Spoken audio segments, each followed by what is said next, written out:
भक्तजनों, आज बृहस्पतिवार है। आप बृहस्पति भगवान की आज आप लोग कथा सुने। बृहस्पतिवार का जो लोग बृहस्पति देव के श्रद्धा भक्ति से कथा सुनते हैं उस पर बृहस्पति देव प्रसन्न हो जाते हैं।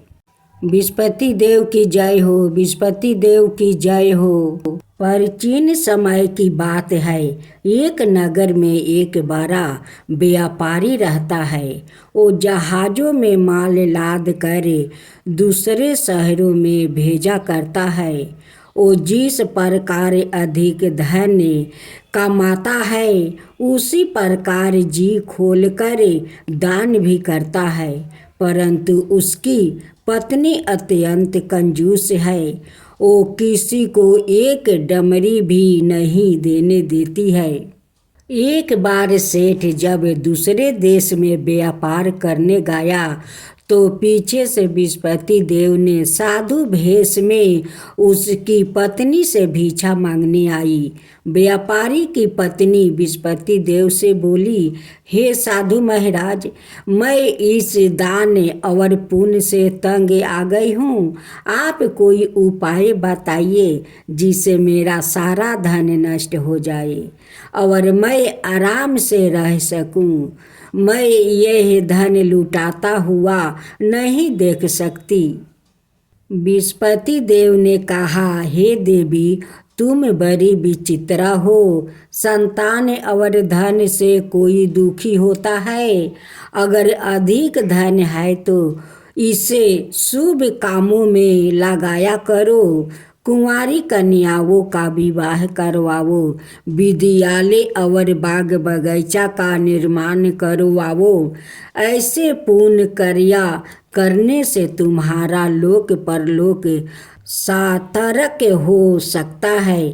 परंतु साधु की इन बातों से व्यापारी की पत्नी को खुशी नहीं हुई। उसने कहा, मुझे ऐसा धन की आवश्यकता नहीं है जिसे मैं दान दूं। तब बृहस्पति देव बोले, यदि तुम्हारी ऐसी इच्छा है तो तुम एक उपाय करना। 7 बृहस्पतिवार घर को गोबर से लिपना, अपने केश को पीली मिट्टी से धोना, केशों को धोते समय स्नान करना, व्यापारी से हजामत बनाने को कहना, भोजन में मांस मदिरा खाना, कपड़े अपने घर धोना। ऐसे करने से तुम्हारा सारा धन नष्ट हो जाएगा। इतना कहकर बृहस्पति देव अंतर्ध्यान हो गए। व्यापारी की पत्नी ने बृहस्पति देव के कहे अनुसार 7 बृहस्पतिवार वैसे ही करने का निश्चय किया। केवल 3 बृहस्पतिवार बीते थे कि उसी समस्त धन संपत्ति नष्ट हो गई और वो परलोक सिधार गई। जब व्यापारी वापस आया तो उसने देखा कि उसका सब कुछ नष्ट हो चुका है। उस व्यापारी ने अपनी पुत्री को संताना दी और दूसरे नगर में जाकर बस गया। वहाँ वो जंगल से लकड़ी काट कर लाता और शहर में बेचता। इस तरह वो अपना जीवन बिताने लगे। एक दिन उसकी पुत्री ने दही खाने की इच्छा प्रकट की, लेकिन व्यापारी के पास दही खरीदने के पैसा नहीं थे। वो अपनी पुत्री को आश्वासन देकर जंगल में लकड़ी काटने चला गया। वहाँ एक वृक्ष के नीचे बैठे अपनी पूर्व दशा पर विचार कर रोने लगा। उस समय बृहस्पतिवार था। तभी वहाँ बृहस्पति देव साधु के रूप में सेठ के पास आए और बोले, हे मनुष्य, तू इस जंगल में किस चिंता में बैठा है? तब व्यापारी बोला, हे महाराज, आप सब कुछ जानते हैं। इतना कहकर व्यापारी अपनी कहानी सुनाकर रो पड़ा। बृहस्पति देव बोले, देखो बेटा, तुम्हारी पत्नी ने बृहस्पति देव का अपमान किया है, इसी कारण तुम्हारा यह हाल हुआ है। लेकिन अब तुम किसी प्रकार की चिंता मत करो। तुम गुरुवार के दिन बृहस्पति देव का पाठ करो। 2 पैसे के चने और गुड़ को लेकर जल के लोटे में शक्कर डालकर वो अमृत और प्रसाद अपने परिवार के सदस्यों और कथा सुनने वालों में बांट दो। सवाए भी प्रसाद और चरण मृत लो, भगवान तुम्हारा अवश्य कल्याण करेंगे। साधु की बात सुनकर व्यापारी बोला, महाराज, मुझे तो इतना भी नहीं बचता है कि मैं अपनी पुत्री को दही लाकर दे सकूं। इस पर साधु जी बोले, तुम लकड़ियाँ शहर में बेचने जाना, तुम्हें लकड़ियों के दाम पहले से चौगुने मिलेंगे, जिससे तुम्हारे सारे कार्य सिद्ध हो जाएगा। उसने लकड़ियाँ काटी और शहर में बेचने के लिए चल पड़ा। उसकी लकड़ियाँ अच्छे दाम में बिक गई, जिसे उसने अपनी पुत्री के लिए दही लिया और गुरुवार की कथा हेतु चना गुड़ लेकर कथा की और प्रसाद बांट कर सवाए भी खाया। उसी दिन से उसकी सभी कठिनाइयाँ दूर होने लगी। परंतु अगले बृहस्पतिवार को वो कथा करना भूल गया। अगले दिन वहाँ के राजा ने एक बड़े यज्ञ का आयोजन करे पूरे नगर के लोगों के लिए भोजन का आयोजन किया है। राजा की आज्ञा अनुसार पूरा नगर राजा के महल में भोजन करने गया, लेकिन व्यापारी वो उसकी पुत्री तनिक विलंब से पहुँचे। अंत उन्हों दोनों को राजा ने महल में ले जाकर भोजन करवाया। जब वो दोनों लौट कर आए तभी रानी ने देखा कि उसकी खूंटी पर टांगा हार गायब है। रानी को व्यापारी और उसकी पुत्री पर संदेह हुआ कि उसका हार उन दोनों ने ही चुराया है। राजा की आज्ञा से उन दोनों को कारावास की कोठरी में कैद कर दिया गया। कैद में पड़कर दोनों अत्यंत दुखी हुए। वहाँ उन्होंने बृहस्पति देवता का स्मरण किया। बृहस्पति देव ने प्रकट होकर व्यापारी को उसकी भूल का अभ्यास करवाया और उन्हें सलाह दी कि गुरुवार के दिन कैद खाने के दरवाजे पर तुम्हें 2 पैसा मिलेंगे, उनसे तुम चने और मुनका मंगवाकर विधि पूर्वक बृहस्पति देवता का पूजन करना, तुम्हारे सब दुख दूर हो जाएंगे। बृहस्पतिवार को कैद खाने के दरवाजे पर उन्हें 2 पैसे मिले। बाहर सड़क पर एक स्त्री जा रही थी। व्यापारी ने उसे बुलाकर गुड़ और चने लाने को कहा। इस पर वो स्त्री बोली, मैं अपनी बहू के लिए गहने लेने जा रही हूँ, मेरे पास समय नहीं है। इतना कहकर वो चली गई। थोड़ी देर बाद वहाँ से एक और स्त्री निकली। व्यापारी ने उसे बुलाकर कहा कि हे बहन, मुझे बृहस्पतिवार की कथा करानी है, तुम मुझे 2 पैसे का गुड़ चना ला दो। बृहस्पति देव का नाम सुनकर वो स्त्री बोली, भाई, मैं तुम्हें अभी गुड़ चना लाकर देती हूँ। मेरा एकलौता पुत्र मर गया है। मैं उनके लिए कफन लेने जा रही थी, लेकिन मैं पहले तुम्हारा काम करूँगी, उसके बाद अपने पुत्र के लिए कफन लाऊंगी। वो स्त्री बाजार से व्यापारी के लिए गुड़ चना ले आई और सवाए भी बृहस्पति देव की कथा सुनी।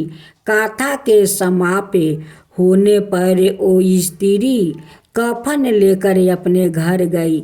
घर पर लोग उसके पुत्रा की लाश को राम नाम सत्य है कहते हुए शमशान ले जाने की तैयारी कर रहे थे।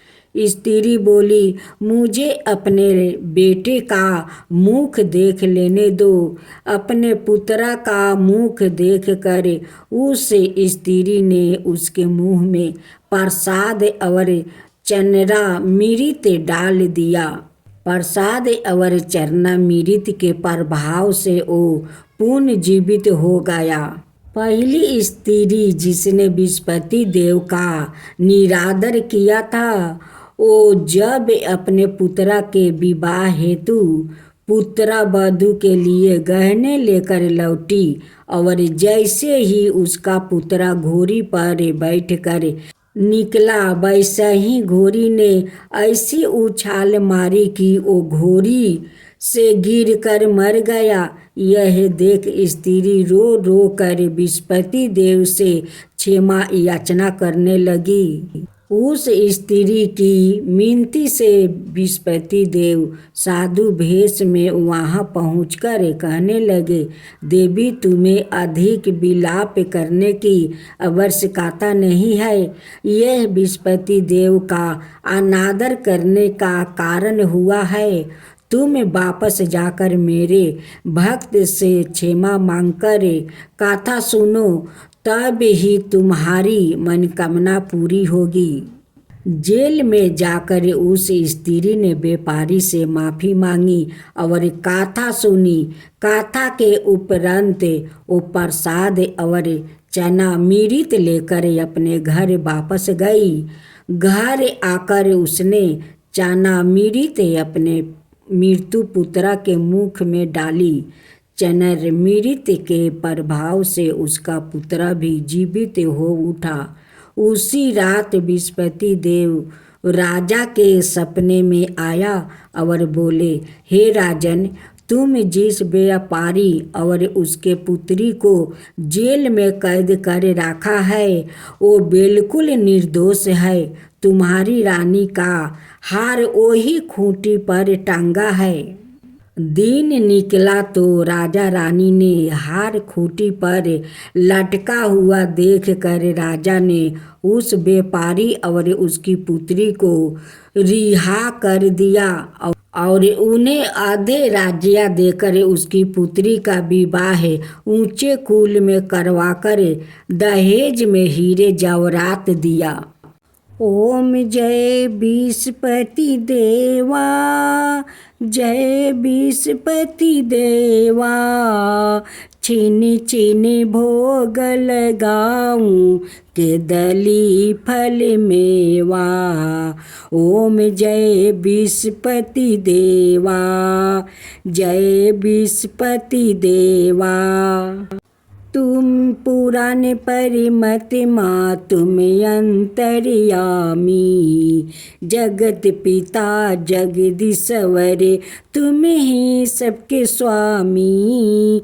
ओम जय बृहस्पति देवा, जय बृहस्पति देवा।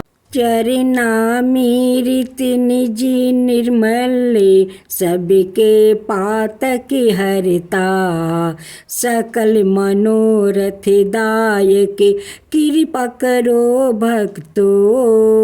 ओम जय बृहस्पति देवा, जय बृहस्पति देवा। तन मन धन अर्पण कर जो जन शरण पारे, प्रभु प्रकट तब हो करे आकर दुआरे खरे। ओम जय बृहस्पति देवा, जय बृहस्पति देवा। दीन दयाल दया निधि भक्तन हितकारी, पापी दोष सब हरता भाव बंधन हारी। ओम जय विष्णुपति देवा, जय विष्णुपति देवा। सकल मनोरथ दायक सब संशय हरो, विषय विकार मिटाओ संतन सुखिकारी। ओम जय विष्णुपति देवा, जय विष्णुपति देवा। जो कोई आरती तेरी प्रेम सहित गावे, जेठाय नंदय नंदन कर सो निश्चय पावे। ओम जय विष्णुपति देवा, जय विष्णुपति देवा। सब मिलकर बोलो विष्णुपति भगवान की जय, विष्णुपति देव की जय।